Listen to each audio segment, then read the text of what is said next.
Hey gang, Spade of the Bolt Matrix here, and first off, Happy New Year! Welcome to 2011. But before we go into 2011, we do have to go back to 2010. So here are not one, but two videos. First off, in this video, we're going to be taking a look at the top 10 worst figures that I have reviewed or looked at. And then in the second video, we'll be looking at the top 10 best figures that I have reviewed. Now, this isn't so much best and worst as in the greatest figure of all time and the worst figure of all time. These are my personal top 10s. So without further ado, let's take a look at the top 10 worst figures of 2010.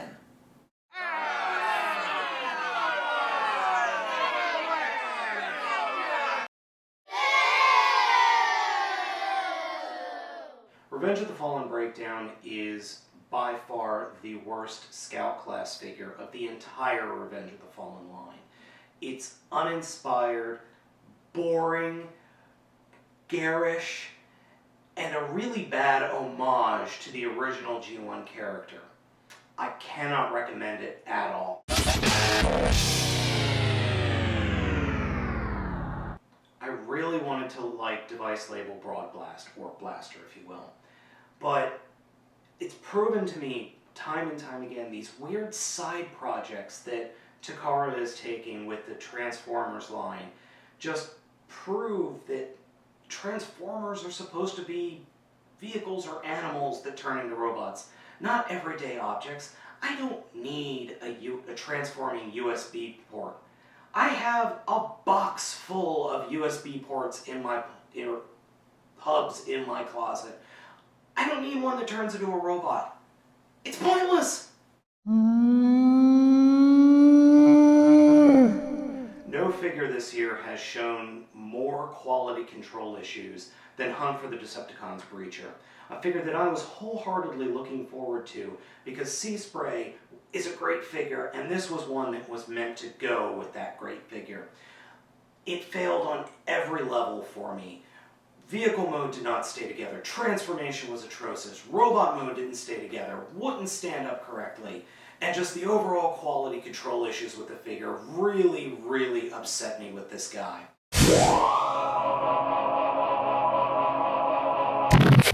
The first figure that I got a hold of the Power Core Combiners line was Skyburst with the aerial bots. The first figure proved to me that the Power Core Combiners are a terrible idea.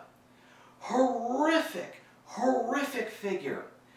Bad drones, bad minicon, stupid plane mode, terrible transformation, and a robot mode that was just plain fugly. Failure on every level, across the board. Just a piece of garbage for a line that won't see the light after the dark of the moon.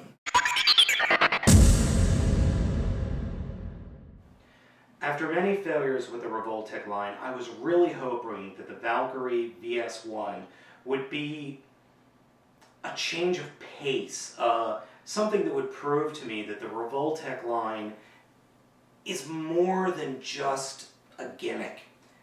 Unfortunately, I opened the box and the thing fell apart right out of the box. I opened it and it fell right out and into pieces. On top of that, it stunk, and to this day stinks. I have to keep it in a Ziploc bag in the box. It smells bad. It falls apart constantly. The transformation is needlessly complex. Plus it has more parts than a SH Figuart figure or a fixed figuration figure. It just cements my opinion that Revoltech is a terrible toy line. Please hang up and try again. Disembodied robotic heads that do nothing. Waste of money. We're sorry, the number you have dialed is not in service at this time.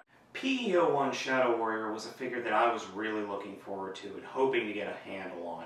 And when I got it, I was completely underwhelmed. This little thing was a boring transformation, not good looking, dull colors. It's not bad, it was just a major letdown for me. And then they released the Frenzy and Rumble color scheme less than a week later after I got it. God damn it. I know. A Generations figure or a War for Cybertron figure in this list? Has he gone mad? Well, hear me out. War for Cybertron Soundwave is a letdown, a major disappointment. Here we have one of the most iconic figures from the Generation 1's line. One of the most iconic figures in Transformers history. And he's a four-wheeled SUV? And a dumb one at that, with a cattle pusher?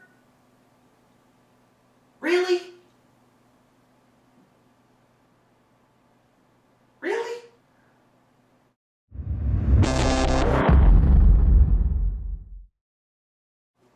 Hasbro chalked this figure up. They pushed this figure. They said this was going to be a new mold. You would be able to combine this figure with her sisters. Chromia, RC, and Elita 1 would merge into something. What do we get for Hunt for the Decepticons? We get a repaint of Chromia.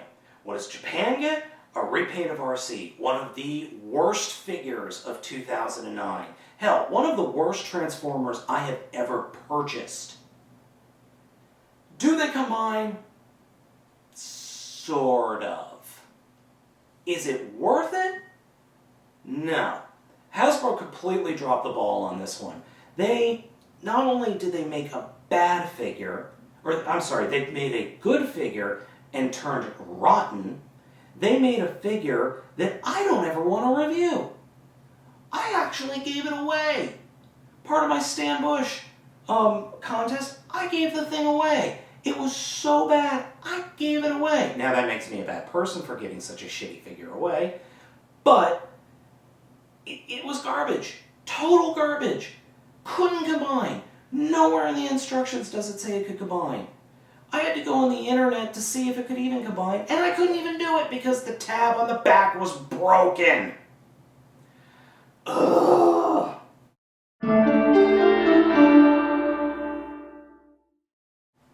Gosei Ultimate.